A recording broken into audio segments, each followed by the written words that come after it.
I think any sort of syndication or investment that you can be a passive investor, I think it's a great opportunity. And, we can go on and on about tax benefits and the idea of getting your time back and using it how you want and letting your money work for itself.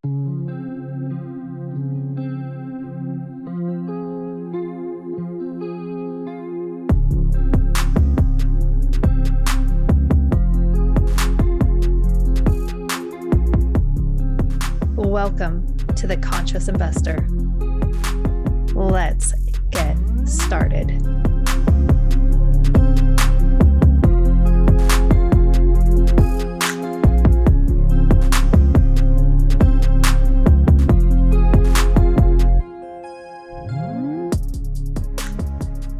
Conscious investors, if you are listening, you are missing out right now because you're missing out on probably the biggest smile I've had on my face all day long. It is podcast recording day, which means I get to spend time with so many extraordinary guests, many of which I am blessed to call friend, including the guest that's about ready to come on. Well, is already here, but if you're listening, you can't really see him. All that to say, if you're listening and you haven't ever checked out the YouTube channel, you should go check out the YouTube channel, and then you can see the smiles from ear to ear, and you can subscribe. Bonus, there are all sorts of really cool playlists over there that can support you in learning about your next steps with investing, including apartment investing apartment investing made simple series. And it just walks you through the entire process, plain, simple, easy to understand language. So you don't feel like you're being spoken to above your head. Now, enough about that because my face is going to hurt. I'm smiling so big. I just want to say, Omid, oh my gosh, I cannot even believe it's been so long since we've last spoken. I am so excited to feature you on The Conscious Investor. Welcome, welcome. Thank you so much. I'm really excited to be a part of it. It's an honor. And I'm really happy to kind of see your journey and kind of how we both kind of started in a little mastermind together as students and kind of where you've taken off and how we've kind of moved in different directions. And now we're kind of intersecting again. And so this is what an amazing way to do it than through your podcast. I just told Omid, we were having fun with some banter and just a little bit of catch up. And I thought, oh my gosh, this is so much fun. We just need to catch up and let all of you amazing conscious investors just join in the fun of, what it's like when you reconnect with someone. And Omid and I, when we started, I think you joined the same mastermind. We joined the same mastermind at the same time, correct? January 2020? That's correct. Yeah, we both joined. And it was kind of funny because we were both new students. And typically in these masterminds, when you're new students, you're usually the ones that are really active in the groups. And so I would always see Julie posting and commenting. And I'm like, who's this Julie person? She seems really interesting. And ironically, she posts, hey, I'm starting this mastermind, another mastermind. Does anybody want to participate? And I immediately responded right away and wanted to join, be a part of what she was doing. Oh, that was super cool. And that was I'm not going to go down, COVID is not going to sink this ship. And that was what I started an accountability group. I said, 6 people, that's a max, 6 people in this accountability group. And we were spread across the country and we would be up. You and I were the only Pacific coasters. And I just remember thinking to myself, oh my gosh, these people are seeing me before I hit the gym, before I just rolled out of bed and I'm on a Zoom call. This is really vulnerable. And what's funny is I look at Julie right now and I'm like, whoa, this is not the Julie that I remember. She's all polished, looks great. And she said the same thing to me. And it's kind of funny. I would literally roll out of bed. And, I have my W-2 job and I would wake up early for the W-2 job, but I would literally, this was a meetup specifically before that. So it was perfect because it was before my kids were up. And at the time, my kids, I don't even know what ages they were, 3 and 1 and 2 and 3 or something like that. Gosh, they're pretty young. And so this is the only time that we really had to be able to interact. And literally, I probably had eye crusties in my eyes that, who knows, I don't know. I had a morning voice, whatever hair and I oh boy. Well, this is true commitment from everybody, the 6 of us that were showing up. 100%.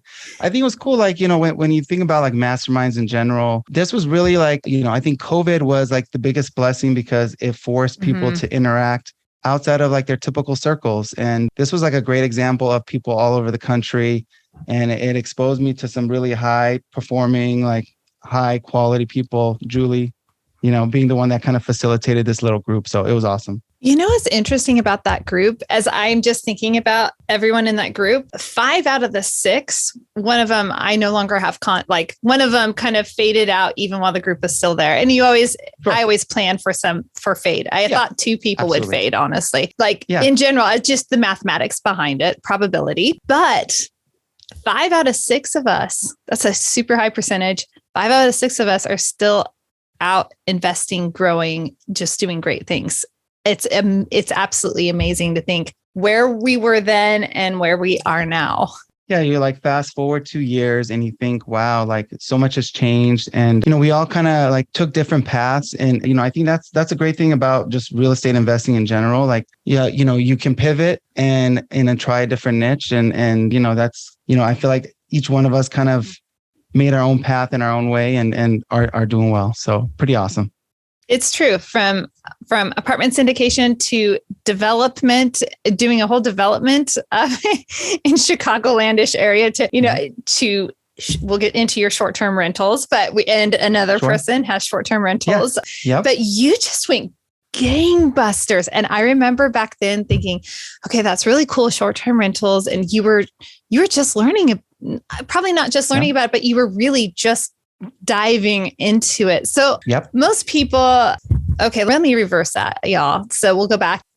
Conscious investors are interested in all forms of investing because they want to improve the lifestyle and leave a legacy. And I know that you're very much into that mission. And so tell us a little bit about your journey in the STR short-term rental space. Sure. Yeah. So let me give a quick background, like a 2-minute of who I am. So you can have 5 minutes. Yeah. Okay. Come on. So 2 minutes. You grew up in Southern California like I did, right? So no, I grew up in Modesto, but I know SoCal. I have family down there. Oh, there you go. Okay. There you go. Yeah. So I grew up in Southern California. I'm married. I have 3 kids. They're aged 3, 5, and 7 now. And I recently transitioned from a corporate job. So I worked a corporate job for 18 years. And like many people, like I wanted to figure out if there was a way to kind of create more flexibility with my time. And it was a 6-figure paying job, but I wanted to spend more time with my kids. I realized during COVID that there was a couple years before that I missed really interacting with my kids as much as I should have. So COVID was a great opportunity. Joined this mastermind group, like multifamily investing. And then eventually I transitioned. Somebody that I had met got into short-term rentals. And so he's like, hey, we were attempting to do syndications and we went to a couple different markets. And he's like, hey, I have some capital. I'm looking to create some cash flow. There's this thing called short-term rentals. And of course, I didn't know what that was.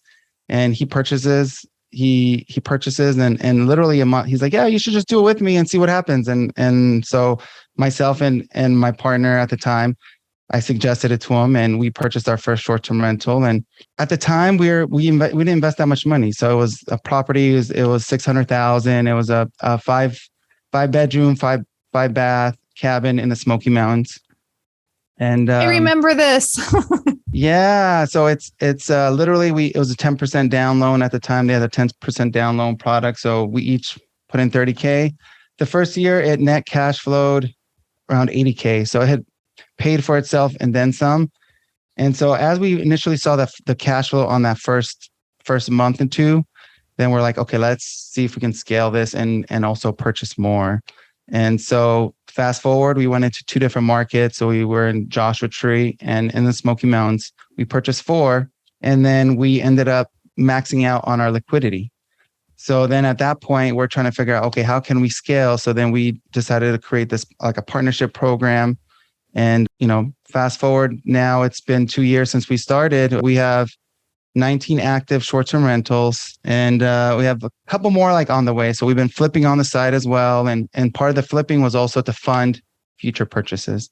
So we're just kind of reinvesting And now we're kind of moving towards back to like the multifamily side, and we're looking to kind of scale, but more using some syndication models. So that's kind of where we are, and kind of in a nutshell. And during that time, I also invested as an LP in two different markets, 3 different syndications, and that's 702 doors. One of them is already going to cycle because of they happened during COVID. They got discounts. They had and of course the appreciation, everything that's happened. The exit strategy is occurring now. So it's kind of cool seeing that my first like investment in a syndication like cycle out, and that's kind of where I'm at now. So yeah, and it's and we meet again. And we meet again. And we meet again. And you have a podcast. You have your podcast still, yeah? No. So awkward. Hey, this is real life, kind of. This is us catching up, right? Well, I actually I'm working on a podcast. So Lenny the boss. So Lenny the boss and I are actually we're working on our podcast now. So pretty soon, I would say maybe in like a month or two, we want to record. I have a few recordings, and ironically, I was going to reach out to you because I know you've gone through the journey and how you start off one way and then it evolves and it gets more and more polished. And I know you're kind of in that position, and I'm in the position you were when you first started, and that's kind of what I want to learn from you as well. Oh, that's so exciting. So Lenny the Boss was one of my very first, not the first, but I mean, he was an inaugural guest on the podcast when we launched, and it was called Ask Me How I Know. And what's really fascinating is we're still connected, and, via social media mostly, but every once in a while a text message and everything. And we met. So I think we all met, not actually directly. I met Lenny the boss and had breakfast with him. He was sitting alone, and Steve, my husband, and I were at breakfast one morning, and I just assumed that everybody there had to have somehow been part of that event. And so I asked my husband, I'm like, do you mind if we were kid free? So that's rare, but I'm like, do you mind if we just see if we invite him over? So we invited him over. Time of our life. Great conversation. It's just so grateful for that connection. So it's amazing the people you meet at events.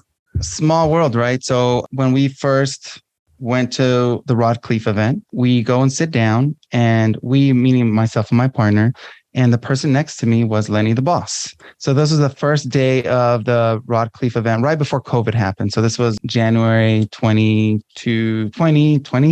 And the thing I remember about him, he had a very vibrant personality, and he was very great about building a relationship. We took a selfie, and he's like, can we exchange information? And I was like, oh, this is such a great idea. And then I started implementing that. So for me, it's like at these meetups, you learn all these little things that help you like with your journey along the way. And that's just, the thing that I remember about him. And, fast forward, he came to visit me, and he was looking at some short-term rentals. And eventually now he's in short-term rentals, and he has like some of his own. And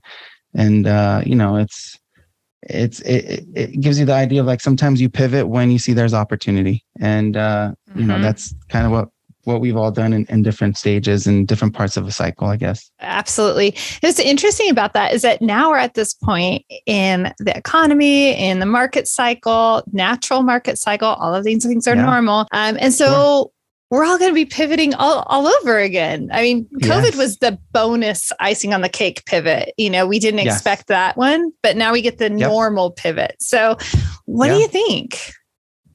That's interesting. So like, you asked like 10 people, and 10 people are going to give you a different answer on what they're doing. I think for us, like, we're still looking to buy. So I know like there's a lot of fear going on right now. And, but I think we're going to try to do it on a scale in some sort of syndication model. So my partner has a platform, and, we just are just trying to find creative ways to apply all the things that we've learned, which is, so we've been doing a little flipping, a little of short-term rentals. We were enrolled in the syndication coaching course, and I think long-term, like multifamily or some version of multifamily syndication is like the place to be. So, it's, I see that in our near future, but as far as like, I see a lot of, people talk about, oh, well, this is where money's made and these sort of transitions. And so, some people say be liquid and some people say continue to buy. And I think for us, we're just going to continue to look for opportunities and buy. So, it's a lot of people say, I'm going to wait till the bottom. And, you really don't know when the bottom is. And so just if there's opportunities, we're going to be in this game a long time and just continue to do that. So I don't know if that was long-winded or not, but oh, you're fine. You're like the all-star guest, so you get as much time. There is no clock. I don't know what you're talking about. You're too kind. Oh, you're too kind. Yeah. We're in the same position where there's always a good. If it's a good deal, it's a good deal. Like regardless of the market cycle, if it meets the metrics and is going to be able to perform, the time to buy it is now, and let it mature and pick things up along the way. Absolutely. Yeah, definitely. So Can I ask you about, so short-term rentals, they are like the sexiest thing on the planet right now. Like, everybody has their, light industrial is self-storage, light industrial. Sure. They have their space where they're kind of starting to glow and like attract everyone. They're getting a little glittery, but STR has been on the top of the mountain and everybody's just been oogling STR. You're amazing. So what do you think? Like, where is it headed in that space, in your opinion? I mean, you're really in it. Absolutely. Yeah. I mean, I think there's going to definitely be a lot more regulation going on. You're starting to see that and across different markets. You see like, whether it's like metropolitan cities and they're announcing like it was in Atlanta and they had like these, rules and I like the idea of regulations because then it allows you kind of know how to pivot, because I think what makes it more risky is when there's no regulations and you don't know what's coming or what will come. So even in the market that we're in Joshua Tree, there's never been really as strict guidelines, but more recently, I think it was like a week ago, they recently implemented some more guidelines. So it's max like 2 permit a person. And so from a scalability standpoint, you can't do that. So like in that particular market. So there's a lot of, I think it just creates a lot more sophistication and competition in the market. So what's happened is over the past year and a half, quite a few people have jumped in, because it's a shiny thing. And so some people have jumped in and they're like, oh, this isn't what I expected. Oh, you mean I got to like talk to guests? Oh, you mean somebody's complaining and I got to figure out what to do? And so I think there's, people see like the cash flow component, but they don't see like behind the scenes of all the things that like go into like running it day to day. And so I think the market will naturally push some people out. I think the returns aren't as strong, but they're still very good. Financing options are a little bit less, they're more limited, but there's still quite a few opportunities. So I think really what you need to do is make your particular property stand out. And so that's going to require more capital. So again, it's going to push some people out. So like traditionally, it didn't require level of sophistication. People can go to a market. They'll just naturally kind of succeed in the market if they were in a high performing market. But now there's a lot more competition. So yeah, I think it's going to continue to evolve in that direction where the returns are going to be probably more slim, but for the operators that are a little bit more sophisticated in their underwriting, a little more sophisticated with how they operate, that the returns are still there. So I think for us, like we're not that concerned, but I would say for like the average rookie person, it requires maybe a little bit more homework before you kind of jump in and just be prepared. So, but yeah, definitely. I think it'll get a little bit less shiny over time. I think that I'm agreeing with you for sure that I'm really not into regulations and such. However, at some point, I always call them knuckleheads, some of the knuckleheads just need to, I can hear my dad and my grandpa, the knuckleheads, like sometimes the knuckleheads just need to get removed. And like you said, the barrier to entry on the financing or, having to have the permits and the regulations, like those type of things are going to reduce people who are not seriously committed to it. And the guests do need to have some level of protection as well. And that does require some level of sophistication versus cool, I got this place. I'm going to throw it on Airbnb.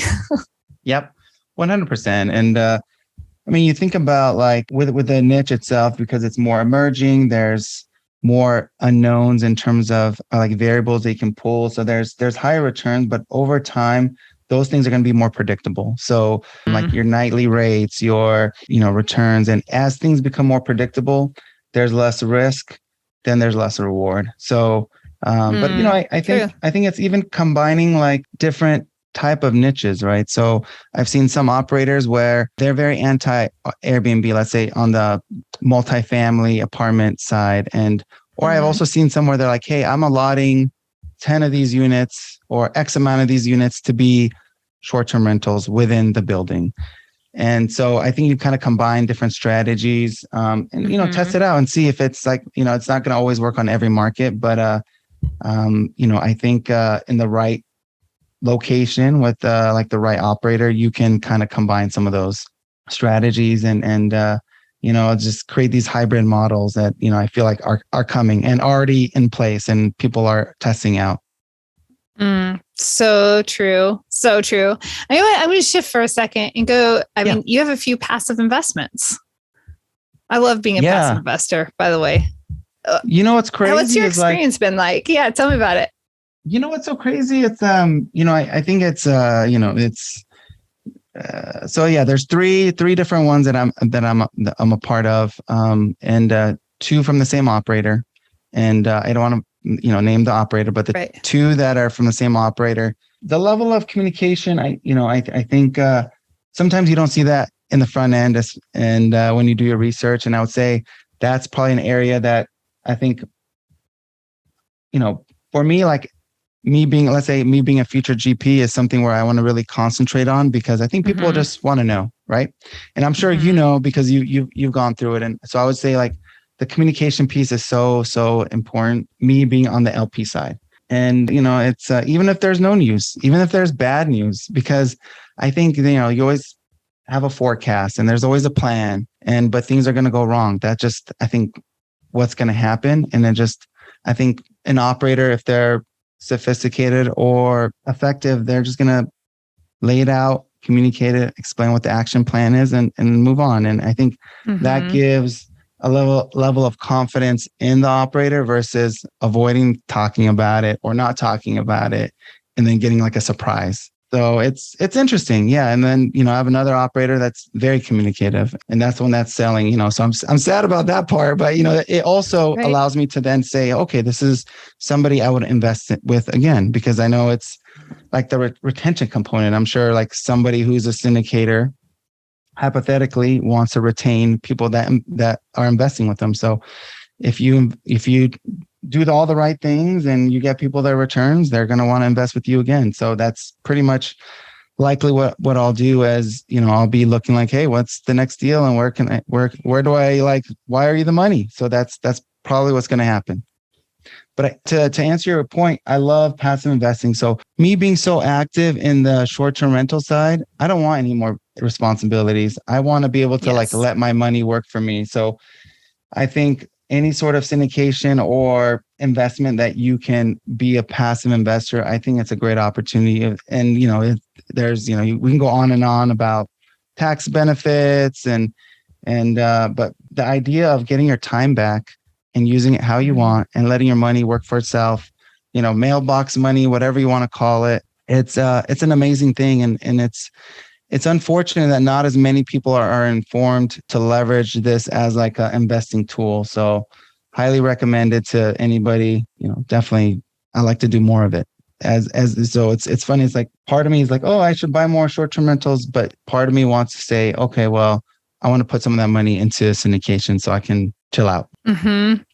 Right. Yeah, that's a beautiful thing. And so many times I hear active investors, meaning investors, because some of you are new conscious investors, and I don't want to just throw words around out there, right? So an active investor is literally the opposite of a passive investor. Passive investors, they're just contributing money and having a share of the deal, but they don't have to do any work. The active investors are doing all of the work. And let me just tell you, there's a whole lot of work that goes on behind the scenes.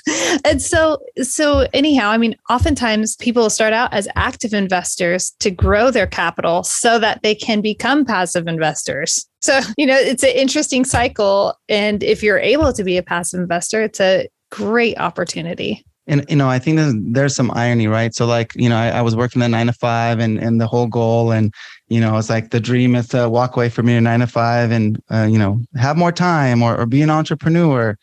And so it's, you see those memes where it's just like, I quit my 9 to 5 so I can work 24/7. And that's like sometimes as an active investor, like depending where you are in your business, especially in the startup phase, you're going to be putting a lot of hours. But I think over time, as you start like delegating, like maybe not working in the business, but working on the business, you start eventually like gaining some of that time back. And, part of that is also like, where you put your like capital as you start building some capital, and passive investing is a great way to do it. It is a really great way to do it. That's interesting. You were talking about the communication component and, I've experienced the same thing. And it's like, I just need more communication. Let me know. And it's interesting over the last year, we actually have received more information on one, and they're going to be just selling it this year. So I'm like, awesome. Well, I'm glad to know that you're communicating really well now. Totally. I mean, better late than never. I mean, hey, I'll take 1 year out of the last, 2, 3. Yeah, that's funny. But it's like, it's like as you become more sophisticated as an operator, you become more sophisticated as an investor too, because then you know what questions to ask, or you may ask people who maybe invested with this operator in the past, and it's you never know what you're going to get sometimes, but you just got to take that leap of faith and see what happens. Okay, so I can't always ask this question, so I'm going to ask you this question. Okay. Time travel. Let's do some time travel here, man. Like if you could time travel back to when you're placing those passive investments, what would you tell yourself? What would you be looking? Is there anything that you would do differently on the like, this would have been something I didn't know to ask then that I now know to ask or look for, or? Yeah, I think that's great. I think I like to see kind of like what the cycles were of their past offerings in terms of like what the forecast was relative to what they actually did. I also want to know kind of frequency of communication, and maybe just like share example, because you're going to always ask that now. People were like, "Oh yeah, like we do quarterly and they're amazing." I'm like, "Okay, like can you show me like an example of what that looks like?" Because even like the level of detail between the two operators they're very different. Like it's just like one is like kind of put together by like it's really like basic, and then you have another one that's very sophisticated with graphs and so I like to look for that. I would say I'm trying to think of what questions people have asked me, because I feel like when you become a GP, people start asking you questions and you're like, oh, that's a good one. I would have never thought of that. Right. But even like additional streams of revenue, like you have depending on the offering, and if there's like alternative streams of revenue, like if there's experience within the group, even like a distribution of like what are like the GPs actually doing, like what's the distribution of even like what's on their plate. Because I think sometimes like some operators, they're like volume players, but then like what, like is their team equipped to kind of handle like the volume? And so I'm kind of curious, like what that team looks like as far as like the breakdown. Yeah, but that's kind of like what comes to mind, I guess. Like anything for you, like that you would say like that stands out, or like something you would do differently?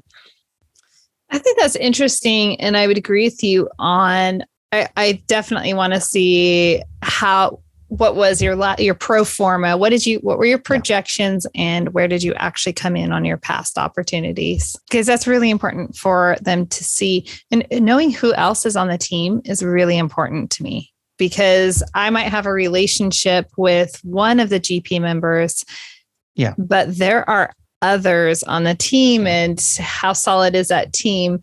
I'm a little sensitive to that right now, just by nature of my network. I notice partnerships partnerships can struggle. And I don't want to be part of a partnership that is struggling, that's like being the kid in a bad marriage, and like, I don't want anything to do with that. I want a partnership that is so, synergetic and, that they're going to be able to work through things. And even like, whether or not they have W-2s, because like some do and some don't. And because that will allow you to kind of assess, okay, like how much time can they allot to like, where their time's spent, because it's, sometimes like, people are very polished. They're great salespeople but maybe they're in too many things or, so it's hard to really know without asking those sort of questions. Yeah. Yeah, I think that's a great question. And some people absolutely, I mean, I know some people that are in some very top tier W-2 positions, and yet they are able to show up and you would not even know that they were a high performing, high achieving professional. If you would just think, oh, you are a full-time apartment investor. And yet then I know the other ones where you're not able to be present because of your W-2 and you're really trying. So something's got to give here. Absolutely. No, totally agree with you 100%. So I think that's awesome. I think that's like a great question, because it's a lot of people are interested in passive investing, but maybe don't know what to ask or like, or ask very like surface level type of questions. Yeah. Well, and once we've had experience, like you and I've had experience, it's like what I would go back and look for now. I mean, I was honestly, when we started passively investing, it was like, my husband and I looked at each other, we're like, well, we really don't know enough about apartment investing, but they seem like they've got it all put together. Seems like a good deal. I think we can trust them. That was like the extent of course. All right, well, let's just go for it. And by the way, fantastic. It's worked out really great. So I'm definitely not going to complain. No, for sure. And you do have to kind of take that leap of faith. And, there's always a little bit of risk with everything you do. But, it's at the end of the day, that's how you're going to learn. There's only so many books you can read and so many podcasts you can listen to. And you just got to learn by, trial and error. So, in the end, it's like it's worked out, because I think, these assets that we invested, I think, at the right time in a cycle where, values just shot up since we purchased. And so you can kind of luck into it as an operator, where like the operator may not be great, but they just are in the right place, right time. And now they look like rock stars. Like it just, It's so true. By the way, you're looking like a rock star, but I already know that you're savvy and smart. So at least I know about that. But then you hit the short-term rental space at, of course, like, wow. Yeah. If you were in at the right time, I'm fortunate enough where it was like in a part of cycle where everybody was scared to invest and we were just looking, and kind of like right now, like people are a little bit scared to invest right now. And I know there's a lot of like capital raisers where they're struggling a little bit, and you're getting the pushback of, well, values are going to, the typical things like people probably hear in the media. And so, it's, I think I was listening to Brad Sumrock yesterday, and he had Ed Milet as a guest, and he was talking about how one of his students, there was a $28 million asset that they got under contract for, I think it was like 23.5. So they got a steep discount because nobody else was making an offer, and the seller just was wanting to get, unload the asset. So, sometimes it's you find opportunities where, nobody's looking. Yeah. Dang. Yeah. If you stay on the field and everybody else is getting off the field, the competition is a lot less. Yeah, for sure. Absolutely. So, So, what's your thought? I feel like a lot of people are asking everybody else around, like pivoting. Like, I know we kind of talked about that a little bit. Yeah. But it's, what do you tell, let's say you're pivoting and you find an asset, and you're trying to capital raise. What are you telling investors who are scared? Oh, that's a great question. Wow. I love this. I love this when I have friends on that I haven't seen for a while, because I actually declared mutiny on a podcast once. I'm like, wait, hold on, mutiny. I'm like, I have to ask you a question. I can't go on until I ask, right?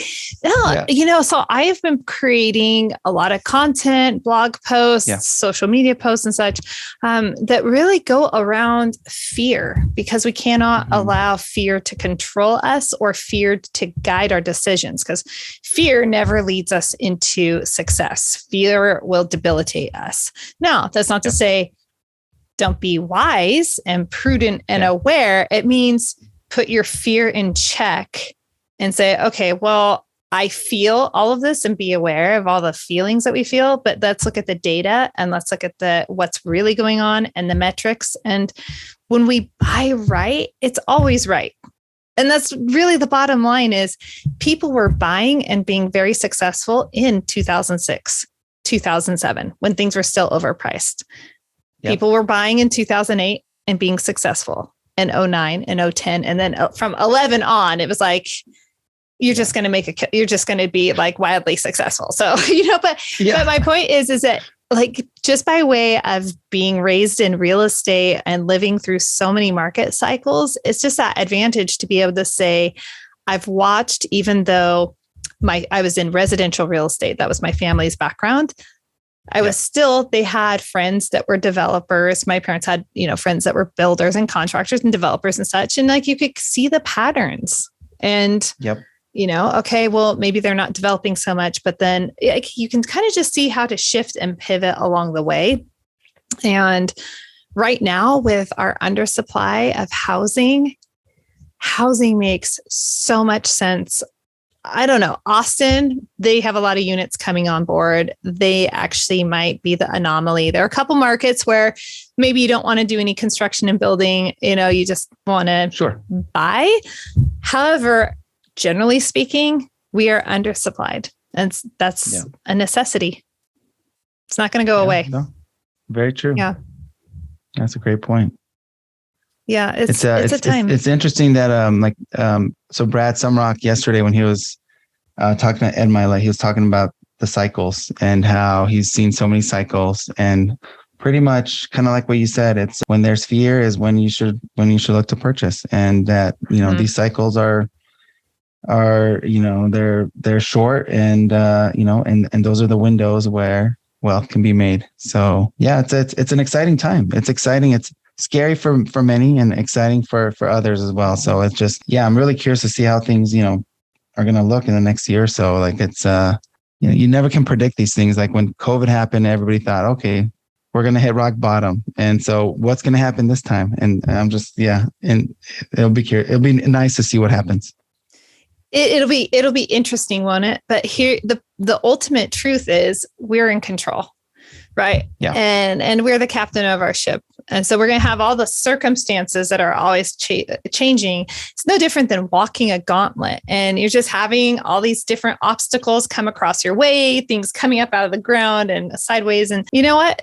You walk like life is walking the gauntlet. And as long as you're poised and in control and agile, you're going to be successful in walking the gauntlet. And maybe you can have fun too, if you can get out of that fear thinking and say, okay, this is to be expected, right? I mean, it's kind of like babies. You don't have a baby and expect, I know, because, you have 3 kids.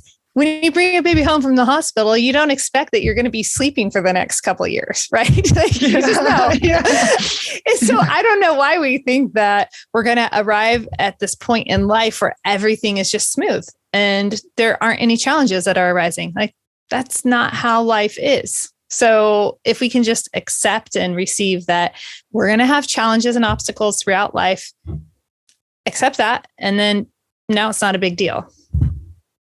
Yeah, no. Yeah. It's, I like the way you described it as a gauntlet, and, Ed Milet described it as like a piñata, like investing is like a piñata. Like, you keep hitting it, and you can't really see what's happening.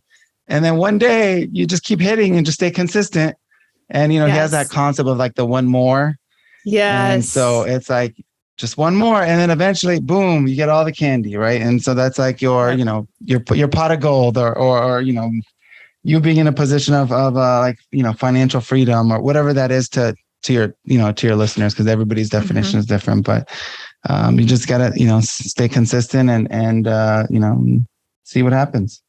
I love it. Okay. I want to know, because I want to prime the conscious investor community to know about what you and Lenny the boss. And by the way, if you are not following Leonard Naismith over on Facebook, you just need to. He just has so much joy. It's contagious. And I absolutely appreciate that about him. So what is the podcast going to be about? When approximately are you going to launch it?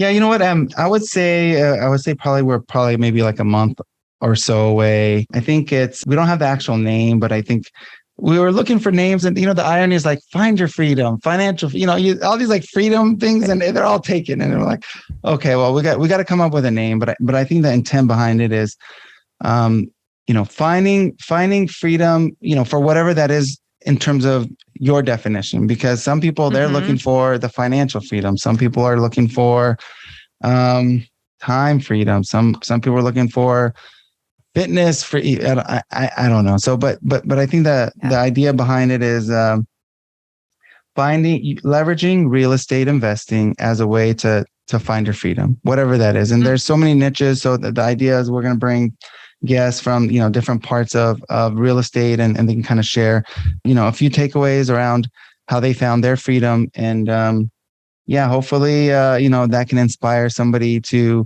take some action and move their journey along. I love it. Hey, it sounds like the 3 Keys investments and the conscious investor. Right.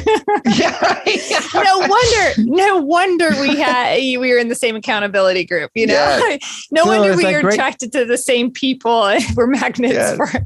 Great minds think alike. Yeah, no, I think Lenny's energy is very he just has this very high level energy, and I think for me, like, I thought he'd be like the perfect person to kind of pair with. And we're both kind of learning together, but we're both younger parents, and he recently transitioned from his job, and so did I. So we thought it would be a great opportunity to kind of share some stories as well along the way. Super excited. I have the platform. I mean, IG, Omid, the Rad Investor. So just my first name, the Rad Investor. So Omid, OMID. And, but yeah, it's just, that's just one of those things like Tony Robbins, he has this like Time to Thrive event going on this week. And so part of it was he had like a goal setting sort of, I think it was like day one, where you kind of set some goals of what you want to accomplish. But one for me was launching the podcast. So I'm super excited about it. I'm excited for you. I love podcasting. I think you guys both have the personalities, to make that a fun show, but also you have the know-how. And so it's going to be a fantastic show. I'm really excited. Yeah, I appreciate that. Thank you so much. Yeah.